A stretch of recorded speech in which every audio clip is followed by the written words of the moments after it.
So welcome to today's episode. So I want to tell you about something I'm a little bit embarrassed about. For the last couple of days, I have been binge watching a particular show on Netflix called The Real Housewives of Beverly Hills. Now, this is not my typical kind of show. I would normally never watch something like this. But for some reason it was on, I started watching it and it's just really addictive. What I think is so addictive about it is it's about these very wealthy housewives in Beverly Hills. Some of them have careers, but they're very wealthy, and it's the drama, the dinner parties, the arguments. Again, it's something I would normally never admit to, I would normally never watch, but I'm now midway through season 2 and that's in about 3 days, so I've gone through a lot of different episodes. But I want to talk to you today about this topic of getting derailed, which is what I've had for the last 3 days. I've got derailed from my goals because I've been spending way too much time binge watching this show. So let's get into it.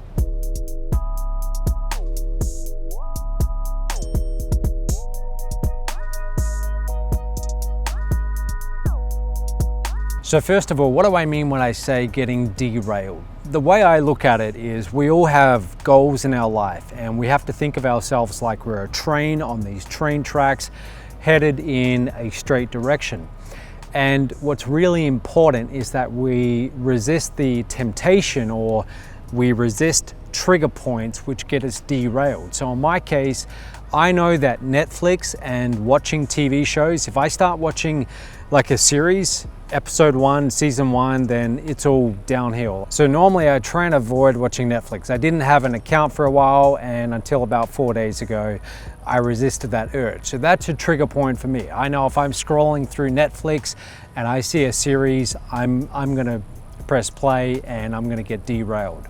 Now, it's really important when you're trying to go after a goal, when you're focused on a goal, you stay in that one direction and you avoid these trigger points. You avoid anything which is going to pull you off those railway tracks and take you down an alternative path.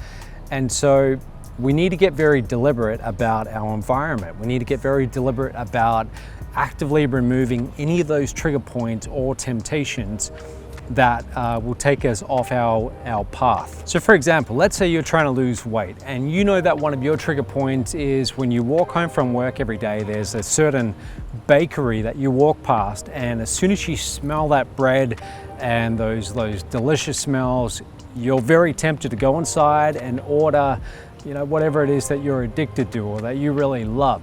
So that is the trigger point. So getting purposeful about your environment means that you might take a different path. You might get an Uber, or you might do something where you don't have to rely on your own willpower to resist that temptation.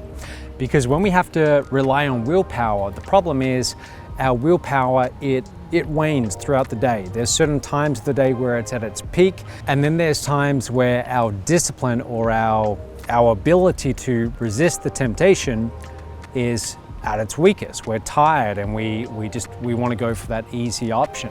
So you've got to be very conscious about designing this environment so that you remove as many of these trigger points as possible. I remember, for example, when I was in my young 20s, I was never really someone who went out a lot. Usually it was about once a week, but when I did go out, usually I really went out, and for the next day, I was completely useless. I was completely ineffective. So I was trying to avoid doing that as much as I could because I was very determined, very focused on my goals. But anyway, I was living in the city at one point in time, and I've got bars and clubs all around me. I was right amongst it all.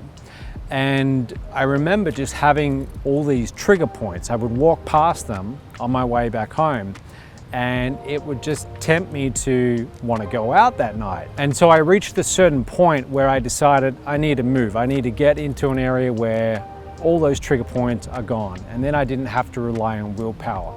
So if you've got a goal that you're very focused on achieving, and you know that you're going to get derailed if there are these trigger points around, then don't make it all about your willpower. Instead, get very strategic about designing your environment so the temptations are no longer there in the first place. Now, speaking of having a goal, staying focused, not getting distracted, that's exactly what the 10-day challenge is designed to do. The way it works is you enroll, it's completely for free. You're going to have a breakthrough mentor. This is basically someone who's going to keep you accountable.